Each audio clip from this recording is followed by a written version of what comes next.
প্রিয় সাংবাদিক বন্ধুগণ, আসসালামু আলাইকুম, শুভেচ্ছা নেবেন। সংবিধান সংস্কার গঠিত কমিশনের পক্ষ থেকে এ সংক্রান্ত আমাদের দলীয় ভাবনা এবং প্রস্তাবনা জানতে চেয়ে আনুষ্ঠানিকভাবে চিঠি দেবার প্রেক্ষিতে আজ জাতীয়তাবাদী গণতান্ত্রিক আন্দোলন NDM এর নীতি নির্ধারণী পরিষদের বৈঠক অনুষ্ঠিত হয়েছে। বৈঠকে সংবিধান সংস্কার সংক্রান্ত আমাদের দলীয় যেসব প্রস্তাবনা চূড়ান্ত হয়েছে তা জানাতে আয়োজিত আজকের এই মিডিয়া ব্রিফিংয়ে আপনাদের সকলকে স্বাগতম। প্রিয় বন্ধুগণ, 1972 সালের সংবিধান বাংলাদেশের নির্বাচিত কোনো সংসদ নয়, 1970-এর পাকিস্তানের সাধারণ নির্বাচনে নির্বাচিত প্রতিনিধিদের নিয়ে গঠিত গণপরিষদ কর্তৃক অনুমোদিত সংবিধান। এখানে মুজিববাদকে কায়েম করতে আওয়ামী লীগ তাদের দলীয় এজেন্ডা এবং রাজনৈতিক দুর্বিসন্ধির বহিঃপ্রকাশ ঘটিয়েছিল, যা গত 15.5 বছরে শেখ হাসিনার দানবীয় ফ্যাসিস্ট সরকার পূর্ণতা দিয়েছে। আমরা পরিবর্তিত সংবিধানে রাষ্ট্রের ক্ষমতা কাঠামোর মধ্যে ভারসাম্যপূর্ণ পরিবর্তন আনার প্রয়োজনীয় ধারা এবং বিধিমালা সংবিধানে সংযোজিত দেখতে চাই, যা মুক্তিযুদ্ধের 3টি মূলনীতিকে ধারণ করবে, 24-এর গণ অভ্যুত্থানের স্বপ্নকে বাস্তবায়িত করবে এবং ফ্যাসিবাদকে চিরতরের জন্য রুখে দেবে। প্রিয় বন্ধুগণ, আমরা সংবিধানের আদর্শিক এবং কাঠামোগত সংস্কার চাই, তবে পরিষ্কার করে আবারও বলছি, সংবিধান সংস্কার, পরিবর্তন এবং পরিমার্জনের একমাত্র এখতিয়ার জনগণের ভোটে নির্বাচিত সংসদের। আওয়ামী লীগের বিনা ভোটের এমপিরা নিজেদের ক্ষমতা দীর্ঘায়িত করার জন্য ইচ্ছা মতো সংবিধান পরিবর্তন করেছিল। বর্তমান অন্তর্বর্তীকালীন সরকার সংবিধান সংস্কারের গঠিত কমিশনের প্রস্তাবনা আমাদের জন্য রেখে যাবেন এবং পরবর্তী নির্বাচিত সংসদ জনগণের মতামতের ভিত্তিতে সেটা বাস্তবায়ন করবে বলে আমরা বিশ্বাস করি। প্রিয় বন্ধুগণ, সংবিধানের 15 সংশোধনীর মাধ্যমে 7-এর ক অনুচ্ছেদ যুক্ত করে সংবিধানের 1/3 50টির বেশি অনুচ্ছেদকে সংশোধনের অযোগ্য ঘোষণা করা হয়, যা বর্তমান সংবিধানের মাধ্যমে ফ্যাসিবাদী শাসনকে দীর্ঘায়িত করার একটি অপকৌশল। এর মাধ্যমে সরকারের জবাবদিহিতা নিশ্চিত করার সুযোগকে মারাত্মকভাবে রহিত করা হয়েছে। আমরা সংবিধানের যে কোনো ধারাকে রাষ্ট্রীয় প্রয়োজনে সংশোধনযোগ্য দেখতে চাই বলে আমাদের প্রস্তাবনায় উল্লেখ করেছি। আমরা বলেছি, আওয়ামী ফ্যাসিবাদকে স্মরণ করিয়ে দেয়া সংবিধানে সংযোজিত জাতির পিতার স্বীকৃতি, জাতির পিতার ছবি বা প্রতিকৃতি সংরক্ষণের বিধান বর্তমান সংবিধান থেকে বাদ দিতে হবে। এছাড়াও প্রজাতন্ত্রের কর্মে নিযুক্ত ব্যক্তিদের দায়মুক্ত সংক্রান্ত বিধান সংবিধানের 2য় ভাগের 12 গ অনুচ্ছেদ সংবিধানের 70 অনুচ্ছেদ বাতিল বা সংশোধনের সুপারিশ করেছি। প্রিয় সাংবাদিক বন্ধুগণ, আমরা চাই সংবিধানের 55-র 2 অনুচ্ছেদ সংশোধন করে প্রধানমন্ত্রীর নির্বাহী ক্ষমতা নির্দিষ্ট করা হোক। সংবিধানের 2য় অধ্যায়ে বর্ণিত জাতীয়তাবাদের ব্যাখ্যা পরিবর্তন করে বাংলাদেশি জাতীয়তাবাদ অন্তর্ভুক্ত করার সুপারিশ আমাদের রয়েছে। বাধাহীনভাবে ভোটাধিকার প্রয়োগ, নিজ ধর্মের বাণী প্রচার, তথ্য প্রাপ্তির অধিকার এবং উচ্চশিক্ষার অধিকারকে মৌলিক মানবাধিকার হিসাবে সংবিধানের স্বীকৃতি প্রদান করার কথা আমরা বলেছি। আমরা চাই জাতীয় মানবাধিকার কমিশনকে একটি সাংবিধানিক প্রতিষ্ঠান ঘোষণা করে এর ক্ষমতা বৃদ্ধি করতে হবে।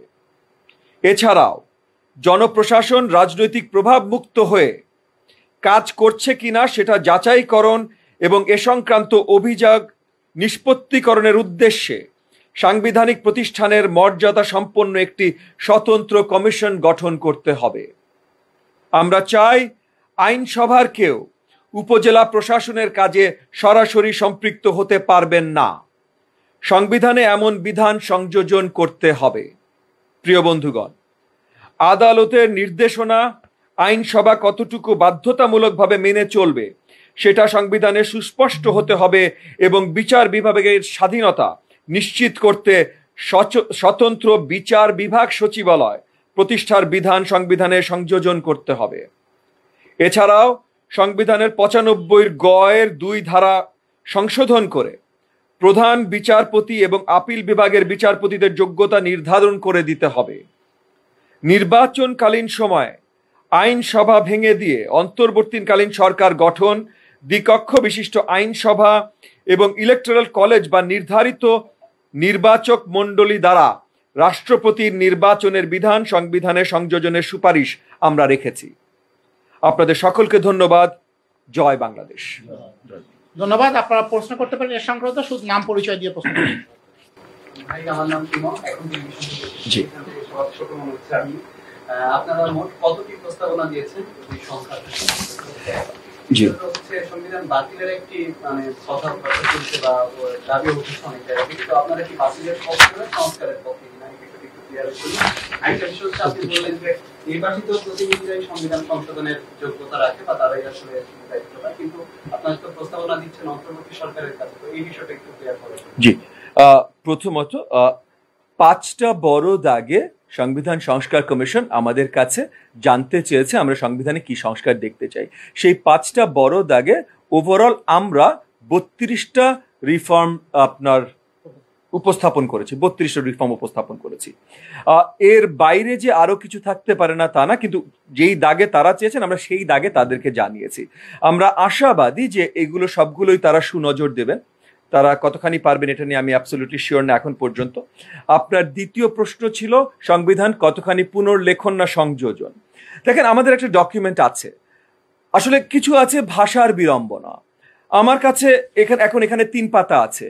এই ৩ পাতার ৯০% লাইন আমি চেঞ্জ করে দিয়ে ৯০% নতুন লাইন দিয়ে বা সংযোজন করে বা অ্যাডিশনাল দিয়ে এটাকেও আমি সংযোজন বা কারেকশন বলতে পারি।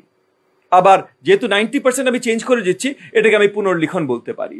এটা ভাষার বিড়ম্বনা। আমরা বলছি যে সংবিধান আমাদের একটা আছে। আজকেও যদি আপনার নতুন করে একটা সংবিধান লিখতে হয়, তাহলে বিশ্বে যতগুলো গণতান্ত্রিক দেশ আছে সেখানে সংবিধানের মডেল আছে। আপনি র্যান্ডম নতুন একটা ডকুমেন্ট বানাবেন না, এই মডেলগুলো নিয়ে আপনি বানাবেন। ৭২ সংবিধানও মডেলগুলো নিয়েই বানানো হয়েছিল। এই মডেলের ভিতরে সংবিধানে যেগুলো লেখা ছিল তার ভিতরে অনেক ভুল ত্রুটি ছিল। একনায়কতন্ত্র নিয়ে আসা, আপনার গণতন্ত্র খর্ব করা অনেকভাবেই, এই জায়গাগুলো আমাদের মূল নজর দিতে হবে। তো সেইভাবে আমরা মনে করি বড় দাগে অনেক সংস্কার প্রয়োজন, কিন্তু এটাকে আমরা পুনর্লিখন বলতে রাজি না। আরেকটা কথা বলেছেন যে নির্বাচিত প্রতিনিধিরা এই সংবিধানে হাত দিতে পারে। জি, বিষয়টা আপনার অন্তর্বর্তী সরকারকে দাবি জানাচ্ছেন? জি, আমরা অন্তর্বর্তীকালীন সরকারকে দাবি জানাচ্ছি না। আমরা প্রথমত অন্তর্বর্তীকালীন সরকার আমাদের কাছে জানতে চেয়েছে এবং সেটাকে আমরা সাধুবাদ জানাচ্ছি। আমরা বিশ্বাস করি যে এগুলো নিয়ে আরো open dialogue, as oppose to শুধু একটা লিখিত ডকুমেন্ট, আরো ওপেন ডায়ালগ হলে আরো ভালো হতো, আমরা আরো খুশি হতাম। বাট এটাকে আমরা সাধুবাদ জানাচ্ছি এবং তারা চেয়েছেন বলে তাদেরকে আমরা দিচ্ছি। এবং এটা আমরা অন্তর্বর্তীকালীন সরকারের মাধ্যমে যেটা দেখতে চাই যে ওনারা সবার কাছ থেকে শুনে সবগুলো সংযোজন নিয়ে সুন্দর এমন একটা কাঠামো তৈরি করবেন যেইটা তারা জনগণের কাছে পৌঁছে দিতে পারবেন, আমাদের কাছেও পৌঁছে দিতে পারবেন যে সর্বসম্মতিতে এই জিনিসটা তারা পেয়েছেন। সর্বসম্মতিতে পেয়েছেন, এটা যদি তারা এস্টাবলিশ করতে সক্ষম হন, তখন যেই নির্বাচিত হোক, আমরা বিশ্বাস করি আমরা নির্বাচিত হব, ডাজন্ট ম্যাটার, যেই নির্বাচিত হোক তার উপরে জনগণের প্রেশারটা থাকবে ওই সংবিধানকে তারপর র্যাটিফাই করে নতুন বাংলাদেশের সংবিধান হিসেবে অ্যাকসেপ্ট করা। অন্তর্বর্তী সরকার তো আপনাদেরকে আহ্বান করেছে আপনাদের সংস্কারের প্রস্তাবগুলো জানার জন্য, কিন্তু আপনারা আপনাদের তরফ থেকে আপনারা কি দেখছেন আসলে যে তাদের সেই সদিচ্ছাটুকু আছে কিনা, কিংবা তারা আসলে ঠিক কতটা সফলতার সাথে এই সংস্কার কার্যটা সম্পন্ন করতে পারবে বলে আপনি? জি, প্রথমত আপনার প্রথম প্রশ্নটার উত্তর আমি পরিষ্কার করে দেই। আমরা বিশ্বাস করি একদম সবভাবে, মানে পুরোপুরি ভাবে বিশ্বাস করি যে তাদের সেই সদিচ্ছা আছে এবং সেই সদিচ্ছা নিয়েই তারা সঠিকভাবে কাজ করতে চেষ্টা করছেন। কাজের ভেতরে ভুল ত্রুটি হতেই পারে। ওনারা মানে প্রথমত সরকার পরিচালনা সবসময় নতুন চ্যালেঞ্জের সম্মুখীন করে। সো যারা 30 বছর মনে করেন চালিয়েছে সরকার, মনে করেন যারা সেক্রেটারিজের কথা বলেন বা মিনিস্ট্রিতে যারা কাজ করছে, তারাও নতুন যখন সমস্যার সম্মুখীন হয় তখন পুরনো জ্ঞান বা অভিজ্ঞতা দিয়ে নতুন প্রবলেমগুলো তারা সলভ করতে পারে না।